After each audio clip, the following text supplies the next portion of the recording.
Saludos a todas y todos los que me veis. Hoy, haciéndome eco de un artículo de Ángeles Maestre en la GEN, hablaré de la atención primaria en España. La atención primaria la más necesaria. La sanidad pública no se vende, se defiende, etcétera, grita la gente en las manifestaciones, poniendo palabras a la intuición popular e indignándose por la saturación de las consultas. Y efectivamente, con el pretexto del coronavirus e intentando ocultar la clamorosa falta de recursos en los centros de salud, las consejerías de sanidad de las comunidades autónomas han instaurado las consultas telefónicas, con sus resultados desastrosos tanto para los pacientes como para los profesionales. El recurso de la atención telefónica está sobrepasando con creces los límites razonables. Se está abusando de un instrumento que debería ser utilizado de forma rutinaria para evitar la sobrecarga de la consulta médica, como aspectos burocráticos, como hacer receta, petición de pruebas diagnósticas, altas y bajas laborales, etc. O bien, en estos momentos, para redirigir la sospecha del COVID hacia un circuito especial. El personal médico atiende en muchos casos 80 o 100 llamadas por jornadas de trabajo, intentando discriminar a través de la explicación de sus síntomas por parte del paciente qué patología debe ser derivada a una consulta presencial, y desde los principios más elementales de deontología médica hay que insistir en que no se puede hacer un diagnóstico sin ver la cara del paciente, sin escucharle directamente y sin explorarle, adoptando todas las medidas de seguridad, de identificación de riesgo y de protección, por supuesto. Sobre una situación ya insoportable mucho antes de la pandemia, cuando el tiempo promedio de atención por paciente era de 3 minutos, se acumula ahora la clamorosa falta de personal, por bajas debidas a la COVID o por la agotadora presión asistencial, que ocasiona también jubilaciones anticipadas o emigración en busca de un trabajo en condiciones más dignas fuera de España. Las consecuencias más graves recaen sobre la población, sobre todo la que vive en los barrios más humildes, pero la desesperación permanece oculta, porque los centros de salud están cerrados para los pacientes y por lo tanto no hay colas en la calle que muestren la saturación, lo que es sin duda para la administración el principal objetivo de la consulta telefónica.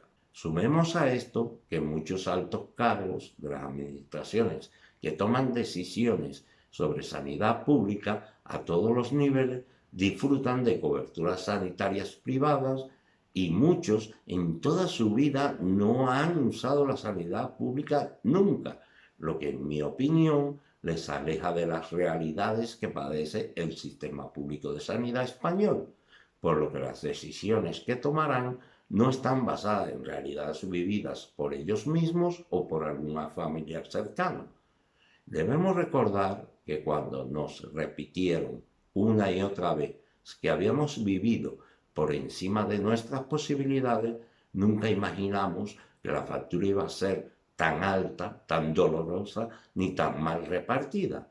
En mayo de 2010, que no olvidará José Luis Rodríguez Zapatero, empezamos a pagarlo, como efecto mariposa peculiar por el que, mientras un presidente de gobierno ve la sombra del rescate, los ciudadanos y ciudadanas a los que gobierna empiezan a palpar los tijeretazos, los recortes. Pocos sectores escaparon, muy pocos, a no ser el militar, que se incrementó exponencialmente, y el de las fuerzas y cuerpos de seguridad, o sea, policía y guardia civil, que entiendo, pues así podían sofocar todas las manifestaciones en contra de sus políticas antisociales con porras a diestro y siniestro. En apenas unos años hemos batido récords en el mayor recorte en gasto social de la democracia, obra y gracia de Rodríguez Zapatero, y la mayor subida de impuestos y disminución del gasto público, obra y gracia de Mariano Rajoy. Disculpad, M. Rajoy, sí, ese, el de los sobres de dinero negro que nadie en el Poder Judicial descubre.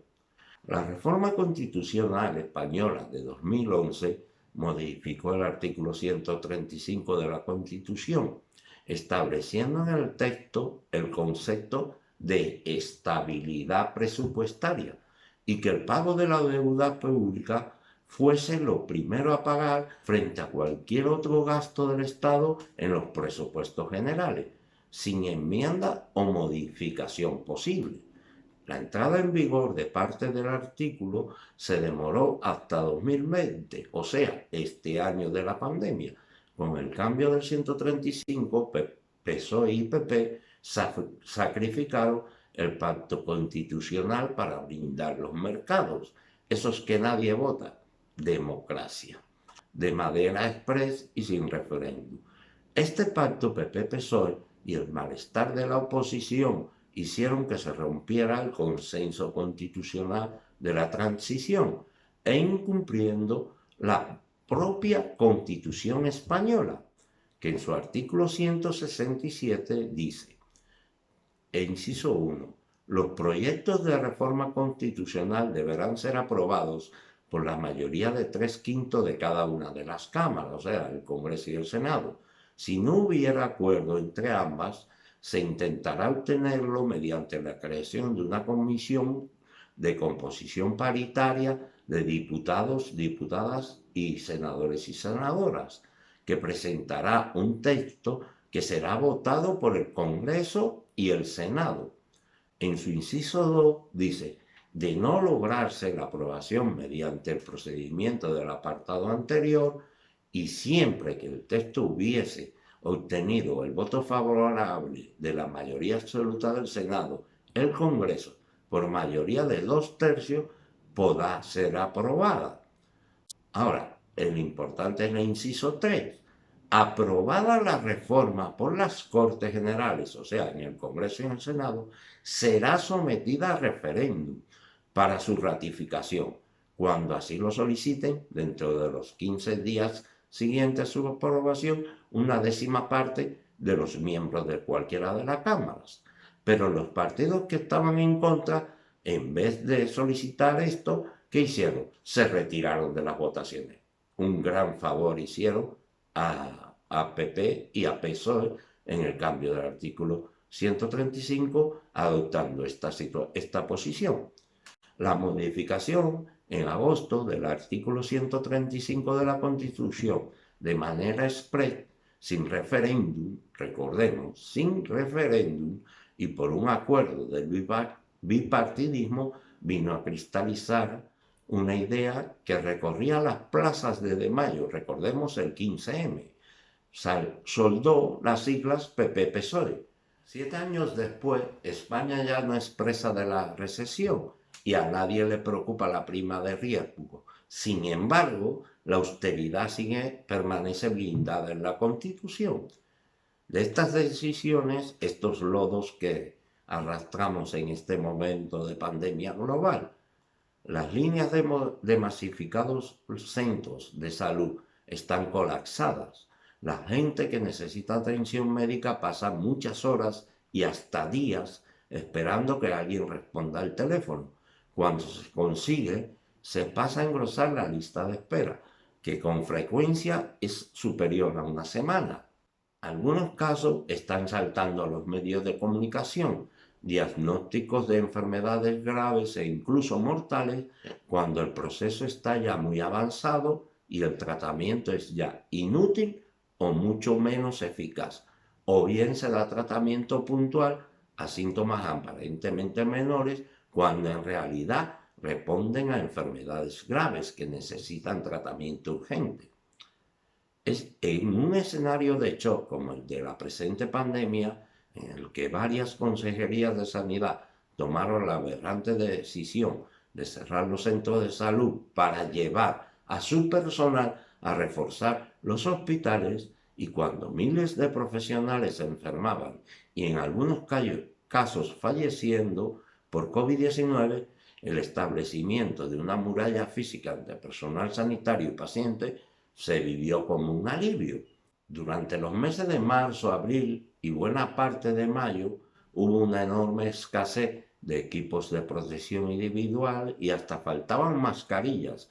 ¿A quién le puede extrañar que el Estado español ostente el vergonzoso primer lugar de contagio de enfermedad y muerte de personal sanitario por COVID-19? Pero lo inaceptable es que tanto el gobierno central como los autonómicos asistieron impasibles a la tragedia cotidiana de pacientes y personal sanitario sin adoptar medidas que estaban al alcance de sus manos y que hubieran podido minimizar el desastre. El artículo 13 del decreto de estado de alarma faculta al Ministerio de Sanidad para requisar todo tipo de bienes, intervenir y ocupar todo tipo de empresas, fábricas, etc., y tomar todo tipo de disposiciones para asegurar la protección de la salud pública.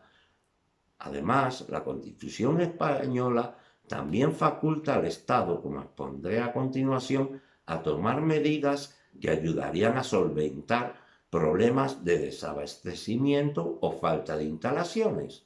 El artículo 128 de la Constitución española, en su primer inciso, dice: todas las riquezas del país, en sus distintas formas, y sea cual fuere su titularidad, está subordinada al interés general. En el segundo, dice: se reconoce la iniciativa pública en la actividad económica. Mediante ley se podrá reservar al sector público recursos o servicios esenciales, especialmente en caso de monopolio, y asimismo acordar la intervención de empresas cuando así lo exigiere el interés general. Ni una sola de estas medidas se adoptó, y esos días morían 1000 personas diarias en los servicios de urgencia de los hospitales públicos. Se veían enfermos por los suelos, las personas muertas se acumulaban en las residencias sin recibir asistencia médica, se denegaba la hospitalización a los mayores de 70 años, faltaban fármacos necesarios para el tratamiento del COVID o para la sedación, etc. Ni una sola fábrica fue intervenida para la fabricación de respiradores o equipos de protección. No se obligó a las farmacéuticas a producir los medicamentos que faltaban. No se requisaron hospitales privados que se exhibían semivacíos. En definitiva, los gobiernos centrales y autonómicos, facultados legalmente para ello, asistieron impasibles al tétrico cortejo de muertes evitables, sin que osaran alterar la única libertad real que sí protegieron, la del capital privado. Conviene no olvidarlo, se pudo hacer otra cosa y no solo no se hizo, sino que sigue sin hacerse en estos precisos instantes, que la transmisión de la pandemia ha vuelto a aumentar y en algunos lugares está descontrolada. Una atención primaria que en realidad es una consulta precaria mucho antes de la pandemia, y la situación de las consultas en los centros de salud que era ya de una masificación insostenible, y la realidad lo ratificó cada día. La ineficacia de los sistemas de salud basados en la consulta a demanda y mucho más en la atención por el especialista en primera instancia. El conocimiento científico ha verificado, como estamos viendo ahora, que las causas de la enfermedad y la muerte prematura radican sobre todo en la estructura social, en las condiciones medioambientales, laborales y culturales. La perspectiva miope de un funcionamiento basado exclusivamente en la consulta individual se parece a quien intenta apagar un enorme incendio con cubos de agua. Este enfoque integral, que es el único que se fundamenta en la evidencia científica, se basa en el diagnóstico de salud, es decir, en la identificación detallada de las principales causas de enfermedad y muerte en cada población, correlacionándolas con las condiciones concretas de vida y se continúa con la elaboración de programas de promoción de la salud, prevención de la enfermedad y diagnóstico precoz. Para llevarlo a cabo es necesario un funcionamiento articulado de la totalidad del sistema sanitario, pero el equipo de atención primaria, son las siglas, son EAP, es su principal instrumento multidisciplinar, o sea, personal médico, de enfermería, psicología, trabajo social, medio ambiente, etc., y cuyo tiempo de trabajo debe ir destinado preferentemente a la realización de programas preventivos en los centros de salud y sobre todo en la comunidad. Este funcionamiento a lo largo del tiempo iba resolviendo problemas antes de llegar al hospital, reducía el tiempo de ingreso y consultas a especialistas mediante un funcionamiento integrado de los diferentes niveles asistenciales y, en definitiva, mejoraba la salud de la población y sin proponérselo redujo considerablemente el gasto farmacéutico. De hecho, el ahorro en farmacia fue muy superior a los mayores gastos de personal que el nuevo modelo incorporaba. Seguramente se pensará que estoy hablando de sueños imposibles de realizar o que requieren una cantidad inasequible de recursos. No es cierto. Ese es el secreto que ha permitido a países con menos recursos como Cuba o Vietnam controlar una pandemia que tantas muertes evitables se está llevando aquí en España y en toda Europa. Pero las presiones de la industria farmacéutica y la sanidad privada, que veían reducirse sus expectativas de negocio, fueron las que consiguieron sus objetivos, o sea, la vuelta atrás a la actividad centrada exclusivamente en la consulta médica a demanda del paciente, cuando los síntomas ya son evidentes. Los recortes de personal y la hegemonía de la perspectiva estrictamente curativa hicieron su trabajo. La ideología de la individualización carece de base científica y además es profundamente ineficaz en términos de salud, pero es el fundamento de la privatización de los servicios sanitarios, basado en el hospitalcentrismo y en los que se venden como reclamo al acceso directo al especialista. En resumen, cuando se toca a fondo y nuestro sistema sanitario público agoniza, es importante que las reivindicaciones estén bien construidas. Desgraciadamente, la ideología dominante, la del capital, lleva a muchos médicos y médicas desesperadas por una práctica agotadora, ineficaz e insatisfactoria a concluir que el problema es que la población utiliza mal los recursos sanitarios, o sea, consume mucho tiempo de consulta con patologías poco importantes, acude a los servicios de urgencia de forma injustificada o reclama medicamentos innecesarios. Esa línea de razonamiento, inteligentemente inducida por los directivos de las administraciones sanitarias responsables de los recortes y colaboradores necesarios en el negocio de la privada, es la que lleva a una parte importante del personal sanitario a dirigir su ira y frustración hacia la población. De hecho, el copago farmacéutico para los pensionistas ha determinado que cerca del 20% de quienes tienen menos recursos no acudan a la farmacia a retirar los medicamentos prescritos. Hay pocas dudas acerca del desastre que ello supone, a no ser que la muerte prematura de las personas mayores pobres sea de hecho el objetivo buscado. Así es como el COVID-19 ha servido para desvelar la diferencia de clases sociales que con tanto celo habían enterrado los posmodernos. También la estructura de los servicios sanitarios está profundamente penetrada de ideología y de intereses de clase. Es hora de que el conocimiento científico, la eficacia en el funcionamiento del sistema sanitario y la solidaridad humana, profundamente penetrados en lo que a la salud se refiere, se abran camino en la reivindicación de cambios estructurales en el sistema sanitario público. Es evidente que la calidad y la universalidad de la atención sanitaria exigen expulsar a las empresas y la lógica del beneficio económico de la sanidad y también acabar con la precarización progresiva de las condiciones laborables del personal sanitario y de trabajadoras y trabajadores de todos los sectores. Espero que todas y todos aumentemos la conciencia colectiva de que los servicios públicos como la sanidad, la educación, la dependencia, la asistencia social, las pensiones, etc., nunca deben ser privatizados y menos aún tratados como mercancía, pues estos servicios son la clave de bóveda para intentar al menos la igualdad entre ciudadanas y ciudadanos con diferentes poderes adquisitivos. Sin más, me despido deseándoles salud, felicidad y que saquéis vuestras propias conclusiones.